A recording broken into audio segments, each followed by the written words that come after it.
What's up, Bender fam? Dylan, Brandon, here from Trailbenders Overland. If you're watching this video, it's because you either want to step up your power management and switching system to the very best there is, or you've already purchased it and you want to follow along for the install. Now we get it, this looks like a lot, but to make it easy, included in the kit is this wiring diagram, and we'll have all of this on our online store, link in the description below.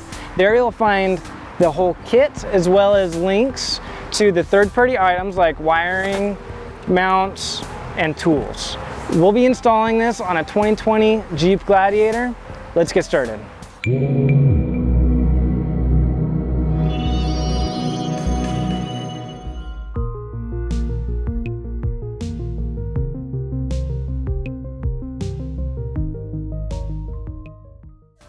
Dylan introduced you to the kit. Now I'm going to show you where we're installing our RedVision system on the Gladiator. Now, there's virtually no room inside the cab for all of this stuff. And while the lithium-ion batteries from Lion Energy are amazing, they don't like the heat, so it can't go under the hood.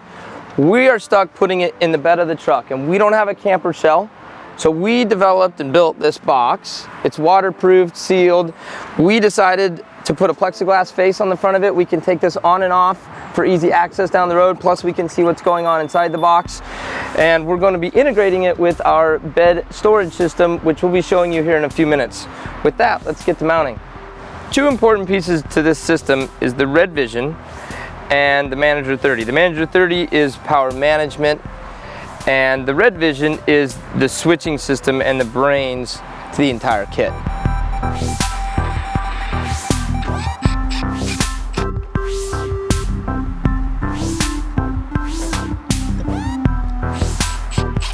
For ease of install, we've went ahead and kept our box split in half essentially until we get all the wires ran, and then once we know we're ready to install into the truck, we'll put the box together.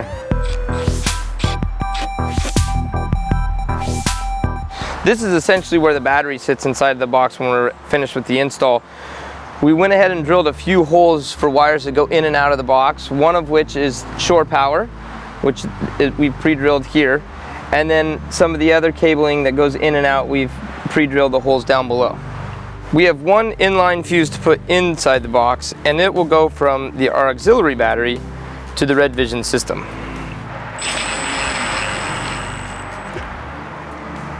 With the RedVision system, you have the option to either ground each accessory locally at the chassis, use a bus bar, or into the RedVision system itself.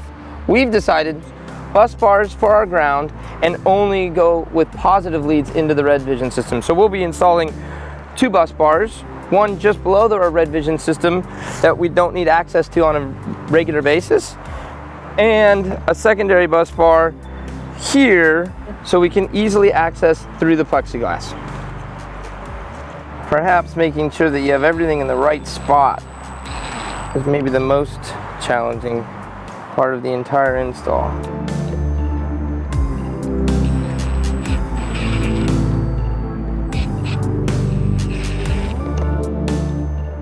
So I'm going to place the battery tray here just to make sure that the aux battery voltage sensor can go approximately here without being in the way of anything, and it looks good. We can go ahead and screw that down. The Manager 30 has the ability to charge your aux battery via shore power. Comes with a cord, and you could just dangle it out, but that would look sort of silly and impractical, and it would eliminate the waterproofing ability of the box. So we have this RV plug that we've purchased, and we're going to put right here on the box.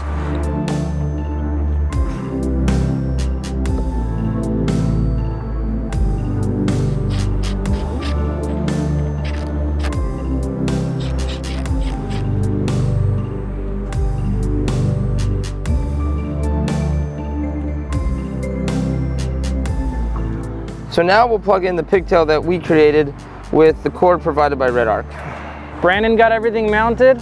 Now I'm going to help you start wiring everything up. We have pre-prepped most of our wiring, cutting the lengths and crimping eyelets on where needed. The cool thing about the RedVision and Manager 30 is that it's mostly plug and play, where you don't need any soldering to get these connections together, but there is some crimping and soldering of the eyelets to get to our bus bars and battery. Everybody has their own way of soldering, but this is the way that we have found works best for us. So you'll want to strip the end of your wire, grab yourself an eyelet, crimp it on there. We'll use the torch here to heat up the eyelet. This makes the metal real hot and makes it very easy to melt the solder. You can see it start to change color. It's getting hot. Grab your solder and drop it down inside.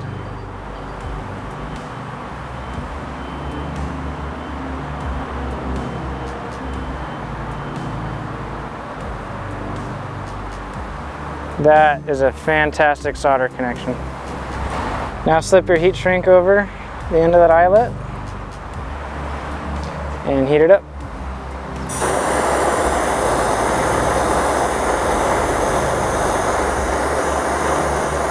And that's how we solder and heat shrink our wires.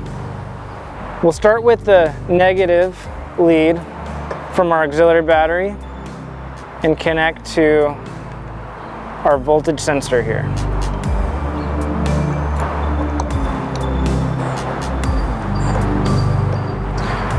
We'll leave this loose until we get the rest of our box together so we can actually hook our battery up. Now we'll connect our voltage sensor to the bus bar.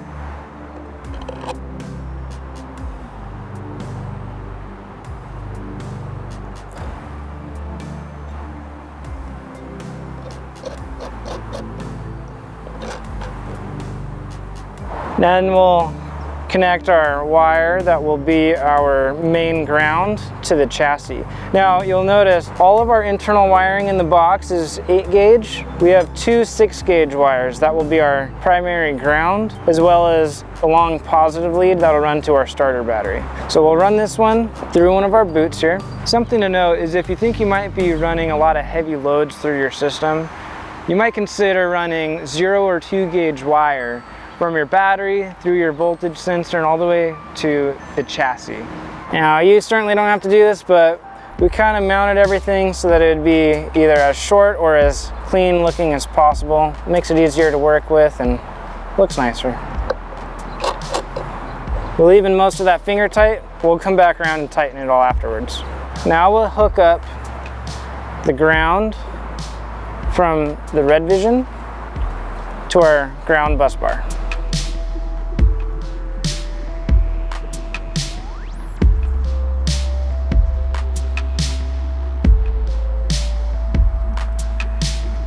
Go. Plug that in.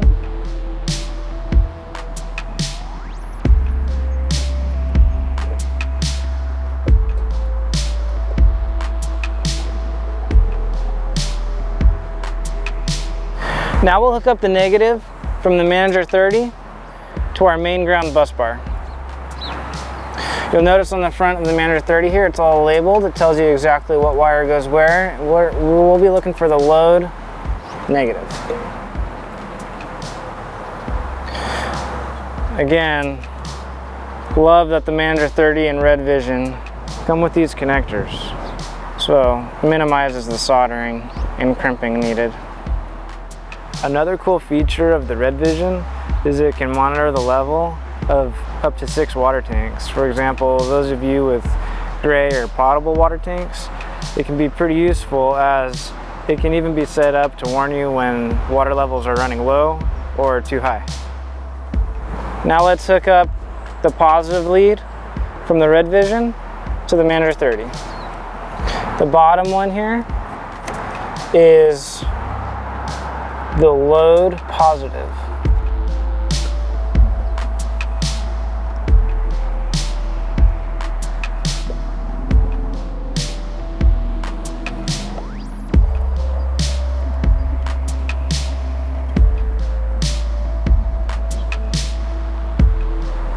Before we plug that in, we'll grab the other positive that will go from the RedVision to the fuse that ends up going to the auxiliary battery.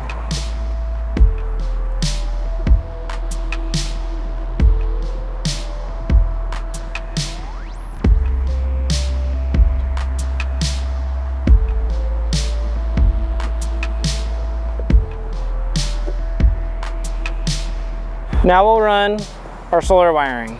On one end we have Anderson that will run to our Lion Energy solar panels. Other end we'll go Manager 30 and then an eyelet for our bus bar. First we'll run it through the boot.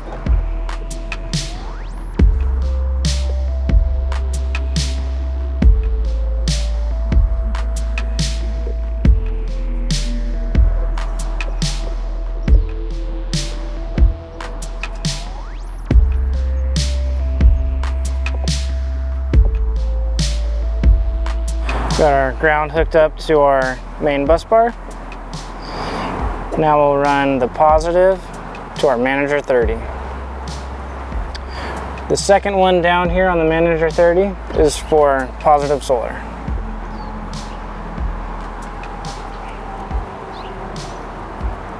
We've gone as far as we can with these power cables until we put the box more together, so now we'll do a couple of these R-bus or data cables.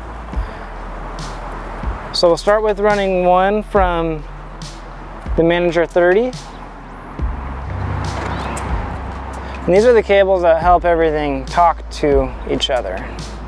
We'll go into the front of this splitter. Then we'll grab the data cable from our voltage sensor. Plug that in. And one more right now to go from the RedVision to this splitter. And the RedVision has two different spots you can plug in. Either one is fine. The one that we leave open will run to our display panel in the cab of the Jeep. Now we'll get these all cleaned up and move on.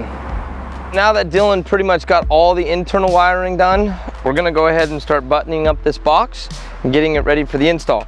First though, before we do, we're gonna add a little ambiance lighting. Be the first thing that we actually plug into the RedVision. So just this little strip lighting, LED strip lighting, we're gonna put it in the bottom. It'll be much easier to do now before we put this box together and then plug it in. And with any luck, this adhesive will stick to the painted wood surface for years to come. So we'll be hooking this up to one of the 10 amp. They're numbered 0 through 4, so you have 5 spaces. And we'll plug it into what will ultimately be number 0, or the first one in line. Now, we're keeping just a little extra room on each of the wires, so when we're reaching through here in the plexiglass later on, we can take this out and at least have a little bit of room to work.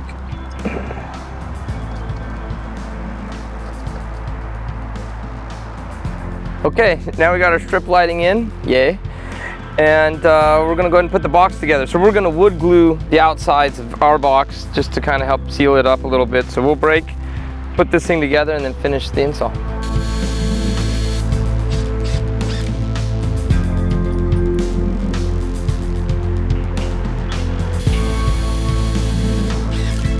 The box is now entirely together, but for the top.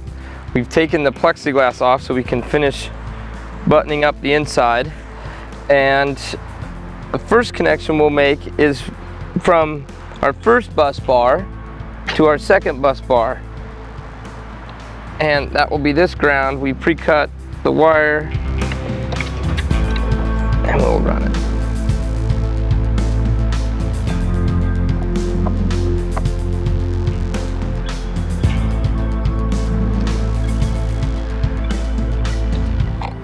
This secondary bus bar is primarily for all of our auxiliary loads that will be running off the RedVision: lights, refrigerators, air compressors, and so we have to make sure it's also equally as grounded. Now we chose to put this secondary bus bar up a little higher just for ease. The top will be on this when it's in the truck. We'll be able to pull off the plexiglass and get to these fairly easily. This one we hid down here. We're probably never gonna really need to get to that one. From the RedVision, we'll go ahead and connect our positive lead to the fuse, then fuse to the positive terminal on the auxiliary battery. And we'll put in the lead from the fuse to the battery. Now before we put those nuts on, we'll put the 80 amp fuse on the terminals.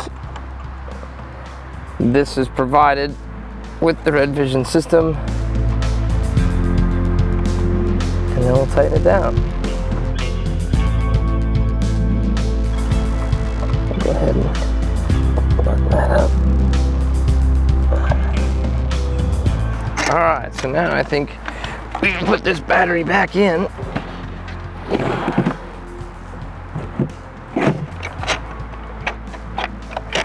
The Lion Energy batteries come with these terminal posts. They're kind of high, so to keep it low profile, they also come with these wing nuts, which we'll be using. So now, essentially, we are connecting the RedVision system that went through the fuse, this 80 amp fuse, onto our aux battery, as well as connecting the voltage sensor to the aux battery. Final piece is the ground that needs to run also from the voltage sensor to the battery. Obviously we did something correct because we have lights on in the RedVision. Now if you were to have a bunch of things hooked up already, we have no fuses in here. So power is going in, but not coming out at the moment. Final piece is the first and only thing that we've installed directly to the RedVision is this strip lighting. And we'll go ahead and connect that ground to this upper bus bar. Okay, so if we were to have a fuse in there, we could turn on that light after we connect the controller. Wow, it's ready to go in the truck. So we forgot one of the most important things of the install, and that's these temperature probes. The RedVision system is capable of measuring up to 2 temperature probes and displaying on the various systems, which we'll show you in a few minutes.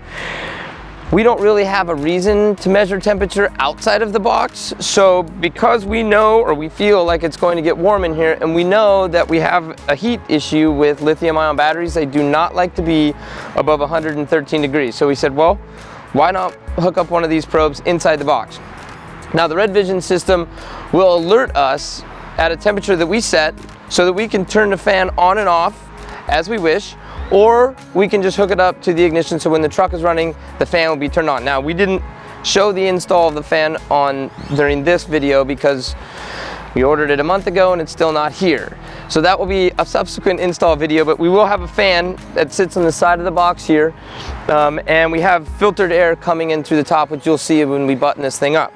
So we're pretty stoked about this. We're gonna always know what the temperature is inside the box, and yeah, so let's get this thing in.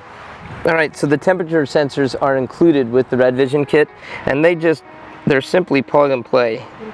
You plug them in like so. We've got a bunch of extra cord here, which we're just gonna leave wound up and tucked down behind. And we're gonna fix the temperature probe itself to a location right down below. And one of the very few moments where we're going to use zip ties on this install will be with this probe.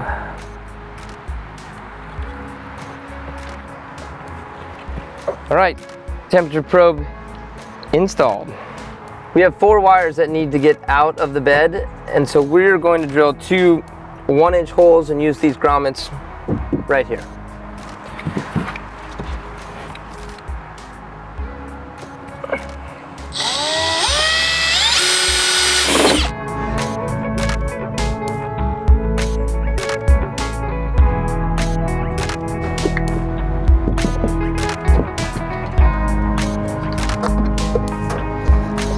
With our holes drilled and our rubber grommets in, it's time to start running the long wires.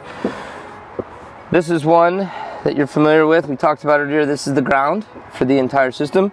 That's going to go through the front. We have a data cable to run to the cab, a skinny ignition cable to run to the hood, and power to the battery up front. it's a good idea to remove the paint from the chassis so you know you have a really good ground connection, and then you just cover it up with either some clear or black paint to keep it from rusting. With the ground now hooked up to the frame, we have 3 major runs left: data or communication, power, and ignition. We think we're gonna need about 20 feet. We're gonna run the 3 together. We've got more than 20 feet here, but let's go ahead and get these things started.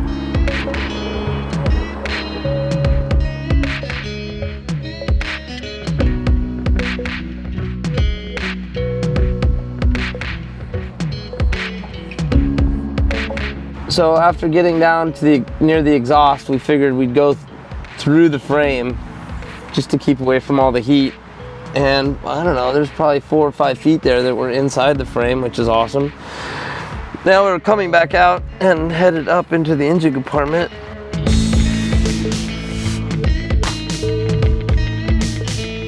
Now we'll route the hot lead and the ignition lead over to the battery and fuse box on the passenger side.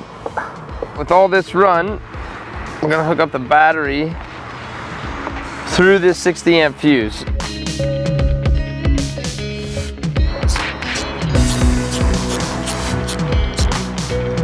All right, now this line is protected. Now, from the fuse to the battery.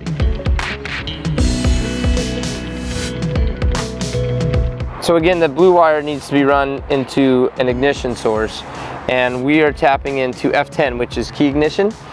We purchased this fuse tap. Inside the fuse box is a little fuse puller, and these are micro 2 fuses, and you just pull it out. This is a little 15 amp. And we'll take and put it in our fuse tap.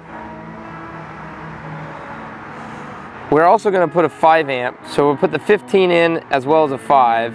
You may have micro 2 at your house, but there are spares included, and so we're just going to snag one of these spares for now.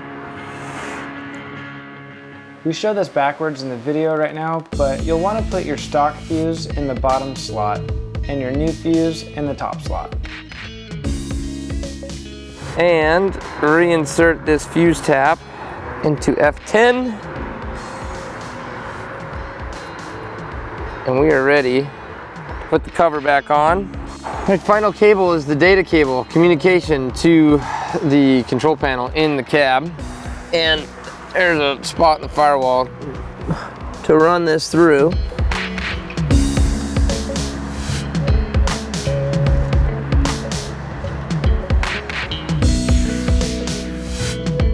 All right, data cable's through. So this is the RedVision controller that you mount inside the cabin. There's really not a good spot or easy spot to put it in the Gladiator. So we bought a ram mount, and we're gonna mount it right up here, which means we're gonna run our data cable up through the A-pillar, across and down. Okay, so the first thing we'll do is take off this panel. It just pops off. Then we're gonna come up here, so we'll take off this, pop these 2 caps here with a screwdriver and access a couple of bolts underneath so we can pull this A-pillar cap off. All right, so you don't have to take it all the way off. I've loosened the bolts and it's loose enough now. We purchased a flat data cable, so it'll tuck in there pretty easily. We're gonna start down here.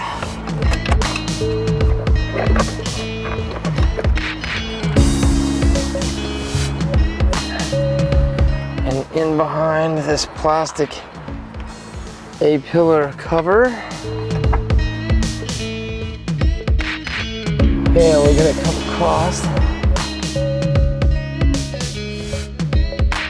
We are extremely tight on how we ordered. I think this is 20 feet. Probably could have used 20 feet 5 inches. So we're gonna go ahead and hook this end up and then pull it tight back towards the box. So cables run, our ram mounts in, and now we'll hook it up. So you'll see there are 2 open slots in the back. We need to plug into either one with the data cable, and then we have to terminate this side or it won't work correctly.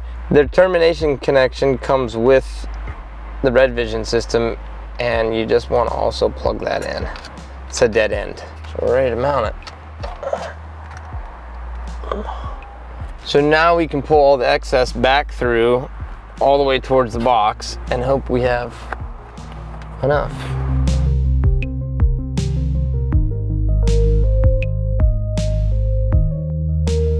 Okay, it looks like we have about 6 extra inches. We got lucky. It is plugged in. So now all we gotta do is attach our power and our ignition to the Manager 30, right up here. Power stripped, into its permanent home it goes.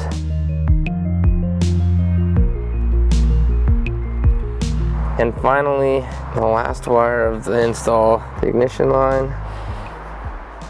Now that we have the cables and wires ran, we're gonna go back through and protect it with this flex tubing.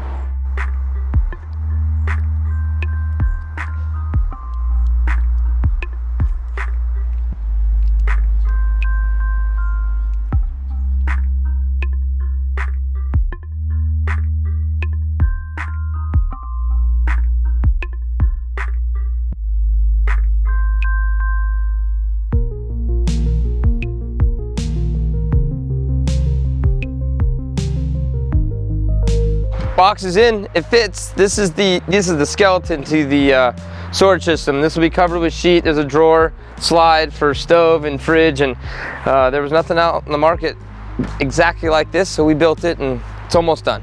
Work in progress. The RedVision setup and configuration is an in-depth process, and REDARC has a very detailed video to help you through this. Link in the description below. So that's how you install the RedVision in a 2020 Gladiator, and that's probably the most complicated install because it's going outside without a canopy, and we had to have it waterproof and weatherproof and built this big box. 12 hours I would say. Probably less than half of that when you're not filming. But thank you, Lion Energy, REDARC, for sending us this gear. We're super stoked. We can't wait to get on the trail and use it, and honestly, play with this a little bit more tonight. Yeah, okay? If you're thinking about RedVision, you don't have to think much harder. It's an awesome system. Yeah. If you like the video, hit that like button. If you have any questions at all, hit the comment section below. Consider being part of the Bender fam by subscribing to our channel. And again, we have this entire kit on our website, link in the description. Thank you all so much for watching. This is Dylan. Brandon. Out. If you haven't yet, head over to our online store to check out the awesome gear we use and all the new merch. Link in the description below.